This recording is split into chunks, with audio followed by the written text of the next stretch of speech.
구독자 여러분, 안녕하십니까? 기능의학으로 환자를 치료하는 내과 전문의 오기창입니다. 오늘은 책 복습 시간으로 고혈압에 대해서 말씀드리고자 합니다.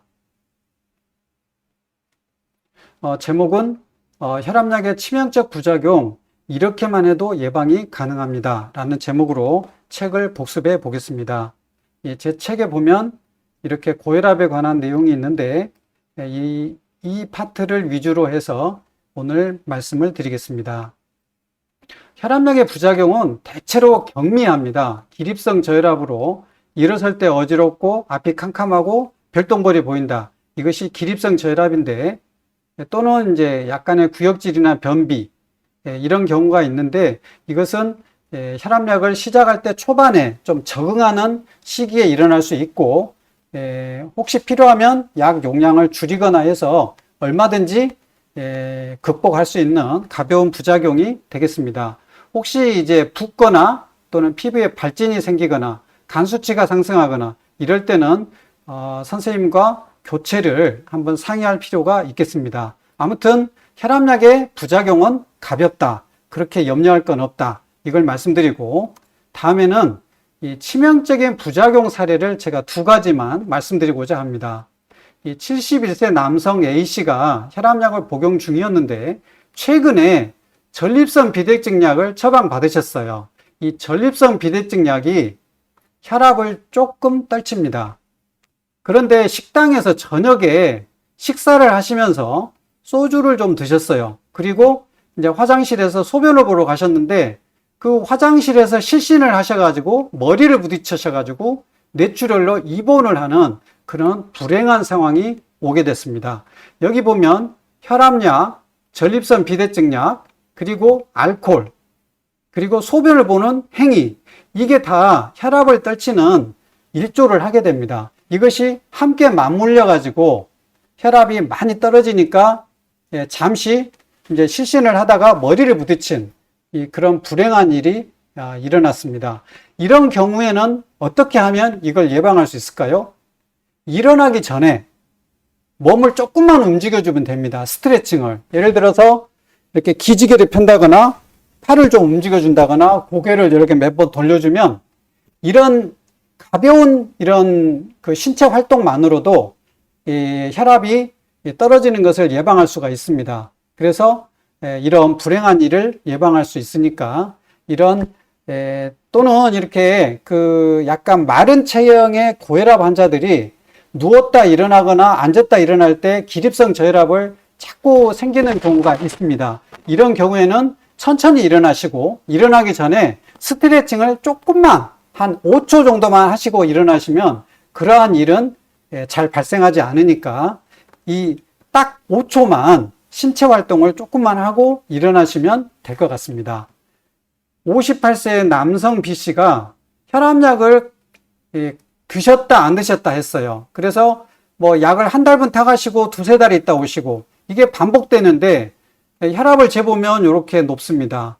근데 어느 날 이분이 이웃과 시비가 붙어가지고 이렇게 싸우다가 갑자기 억 하고 쓰러지셨는데 심근경색이 왔습니다. 다행히 치료를 잘 하셨습니다. 근데 이분은 이렇게 혈압약을 이렇게 먹다 안 먹다 하면 이게 그 반동으로 혈압이 갑자기 확 올라가 버립니다. 꾸준히 오른 상태가 유지된 것보다 더 위험할 수가 있어요. 그런데 이런 어떤 스트레스를 많이 받는 상황에서 이 교감신경이 흥분해서 혈압을 갑자기 더 올려버리니까 이 심근경색으로 쓰러진 그런 상황이 됐는데, 혈압약을 드시다 안 드시다 하시면 굉장히 위험한 상황이 올 수 있다. 이것을 또한 사례로 말씀을 드리겠습니다. 그리고 이 주의가 필요한 고혈압이 제가 두 가지를 말씀드리겠습니다. 첫 번째는 이 노인 고혈압, 두 번째는 이 심장병이 동반된 고혈압, 이 두 가지를 말씀드릴게요. 노인 고혈압, 뭐 나이를 먹으면 뭐 140, 150 수축기 혈압이 이 정도 보통 되는 거 아닌가. 그러니 뭐 굳이 그런 노인 고혈압을 치료할 필요가 있는가 라고 생각하시는 분이 있으세요. 답은 치료해야 합니다. 또 수축기 고혈압, 이 80세 이상 노인이 수축기 혈압만 높을 때, 이완기 혈압은 정상이고 수축기만 높을 때도 치료를 해야 합니다. 똑같이 적용됩니다. 젊은 사람, 노인 관계없이 똑같이 적용됩니다. 그런데 이제 노인들은 자율신경 조절 기능이 좀 떨어져 있어요. 방금 70세 남성이 이렇게 쓰러진 것은 자율신경 기능이 조절 기능이 떨어져 있기 때문에 그런 것이거든요. 그래서 저혈압으로 실신할 가능성이 있습니다. 노인들에서. 그래서 혈압을 자주 체크해야 되고 장기 처방을 피해야 됩니다. 한 달에 한 번은 오셔서 혈압 재고 또 청진도 하고 환자의 증상도 듣고 해서 약을 잘 조절해서 노인들의 그 고혈압은 수축기 혈압을 130 밑으로 내리지 않는 것을 추천합니다. 젊은 사람들은 내릴수록 더 좋아요. 어떤 저혈압 증상만 없다면 100에 50도 좋아요. 그래서 노인들은 안 됩니다. 노인들은 110에 70, 뭐 100에 60 이것은 젊은 사람들한테 좋고 노인들은 저혈압으로 이렇게 쓰러질 수가 있기 때문에 너무 낮은 혈압으로 낮추면 안 됩니다. 그래서 노인들 고혈압은 한 달씩 처방하고 장기 처방하는 것은 가급적 지양하는 것이 좋을 것으로 저는 생각합니다. 그리고 이런 심장병에 동반된 고혈압은 목표혈압이 더 낮아요. 130에 80 미만으로. 그리고 또 너무 낮추면 안 돼요. 110에 70 이상으로. 그래서 이렇게 요 사이로 조절하기가 쉽지가 않습니다. 그런데 심근경색 스텐트 하시고 대학병원에서 6개월에 한 번씩 이렇게 약을 6개월씩 타가지고 오시는 환자들이 꽤 있습니다. 3개월, 6개월. 대학병원이 너무 바쁘니까 이렇게 장기 처방을 하는 것인데 원래는 바람직한 것은 아닙니다. 왜냐하면 이런 아주 낮은 이런 좁은 범위에서 혈압을 조절해야 되는데 6개월 동안 혈압이 어떻게 변할지를 알 수가 없기 때문에 대학병원에서 시술을 하고 어느 정도 조절이 되면 근처에 가까운 개인 의원에서 자주 가셔서 혈압 체크하고 한 달에 한 번 정도는 병원에 가시는 것이 훨씬 더 건강 관리에 좋겠다. 저는 이렇게 생각합니다. 제가 이 혈압이 뭔가, 혈압은 도대체 왜 생기는가, 이것에 대한 설명을 한 몇 분간만 드리려고 합니다. 이게 자율신경 실조증하고 관련이 크기 때문에 이걸 알면 여러분들의 건강 지식이 훨씬 더 업그레이드 되고 혈압에 대한 그런 상식이 늘어날 것입니다. 혈압은 이 큰 동맥의 압력입니다. 이런 이 큰 동맥의 압력이 혈압인데 이 심장이 수축할 때 높은 혈압이 수축기 혈압, 이완할 때 생기는 낮은 혈압이 이완기 혈압입니다. 이렇게 간단하게 혈압의 정의, 이것은 다 아시는 거죠. 다음에는 혈압은 도대체 왜 생기는 것인가? 고혈압이 아니고 우리가 가지고 있는 정상 혈압이 왜 생기는 것인가? 이것을 저는 설명하고 싶어요. 어떤 유튜브를 보셔도 이 설명을 들으신 적이 없으실 거예요. 저도 유튜브를 다 보는데 이런 설명을 해주는 의사 선생님을 본 적이 없습니다. 제가 이 시간에 그거를 간단하게 쉽게 설명드리겠습니다. 혈압은 심장과 동맥이 합동으로 만듭니다. 여기 이 심장, 그리고 여기 동맥, 이 동맥이 있는데 이 신경이 이렇게 보이죠? 이렇게 신경이. 그래서 모든 이 우리 몸에 있는 혈관, 그리고 심장, 여기는 교감신경, 부교감신경, 이 두 가지가 자율신경이죠. 이 두 신경이 촘촘히 이렇게 가 있습니다. 분포하고 있습니다. 그래서 교감신경이 흥분하면 혈압을 올리고 부교감신경이 흥분하면 혈압을 내립니다.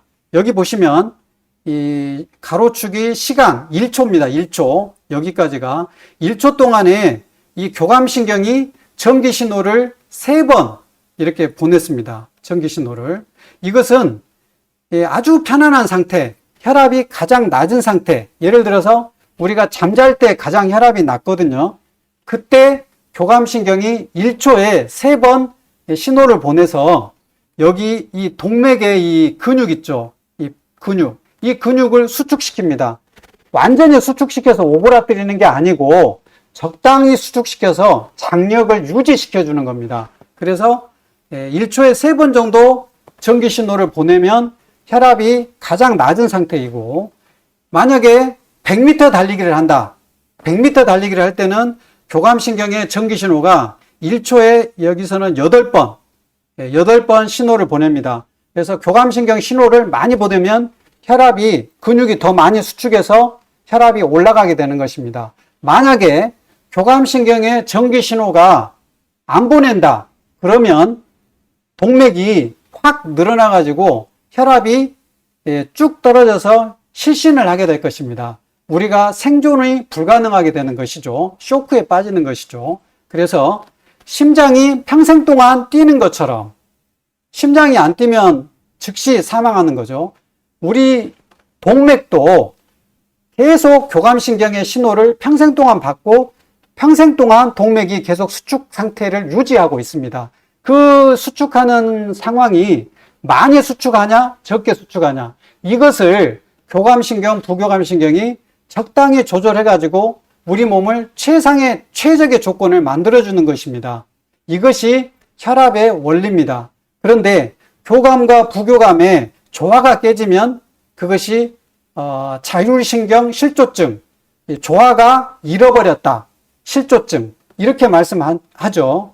우리가 자율신경 실조증 해가지고 땀이 막 비 오듯이 난다, 얼굴이 화닥거린다, 뭐 잠도 안 온다, 막 여러 가지 자율신경 실조증 증상이 있죠. 가슴이 두근거린다, 숨이 답답하다, 많은 증상이 있는데 혈압 조절도 안 되는 것입니다. 자율신경 실조증이. 그래서 혈압은 자율신경, 그리고 이 부신 호르몬, 이 코티졸, 아드레날린, 이것도 혈압 조절에 함께 작용을 하는 것입니다. 그래서 여러분들 아무튼 혈압은 이 혈관이 평생 동안 수축하고 심장이 평생 동안 뛰면서 만들어낸 동맥의 압력이 혈압이다.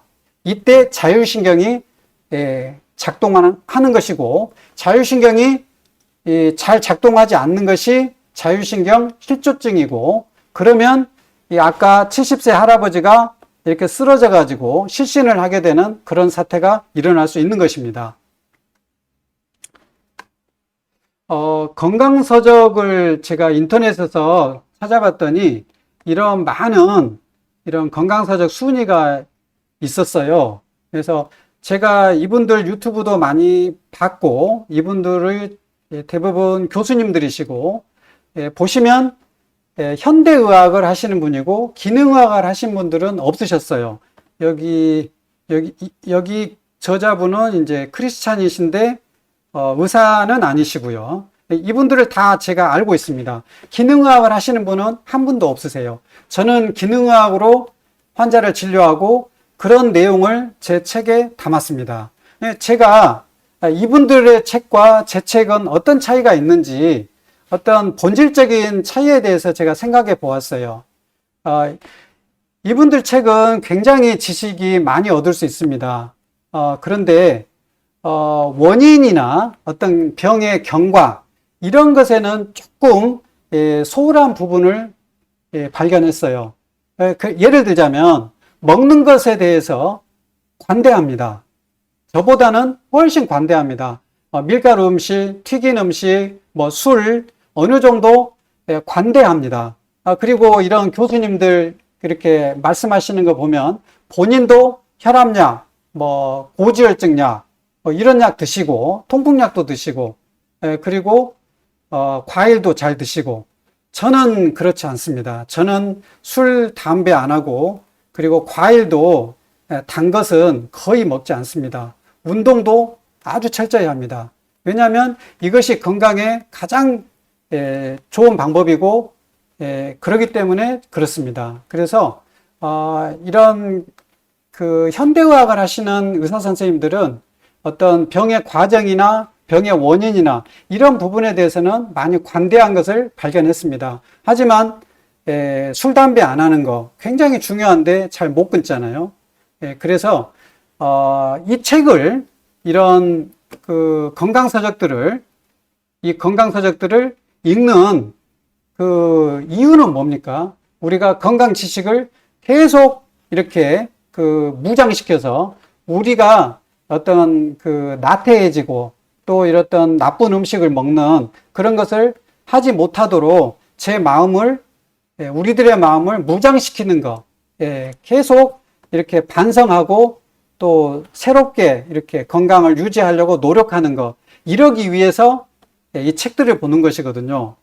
제 책을 이제 보시면 기능의학적으로 어떤 그 근본적인 원인이나 경과 과정, 그리고 근본적인 이런 재발 억제, 이런 것에 대해서 이런 책보다는 훨씬 더 저는 강조해서 그쪽을 분야를 좀 더 강조해서 제 책이 쓰여져 있습니다. 그래서 이런 책들이 아주 좋은 책들이라서 저는 추천하고, 저도 여기 나와 있는 모든 책들을 저는 다 사서 읽고 있습니다. 그렇지만 제 책도 이분들하고는 전혀 다른 시각에서 서술한 또 다른 유익한 면이 있으니까 제 책도 사서 보시면 정말로 유익함이 있을 것이다 라고 저는 자신 있게 말씀드리고 싶습니다. 이상으로 오늘 유튜브를 마치겠습니다. 감사합니다.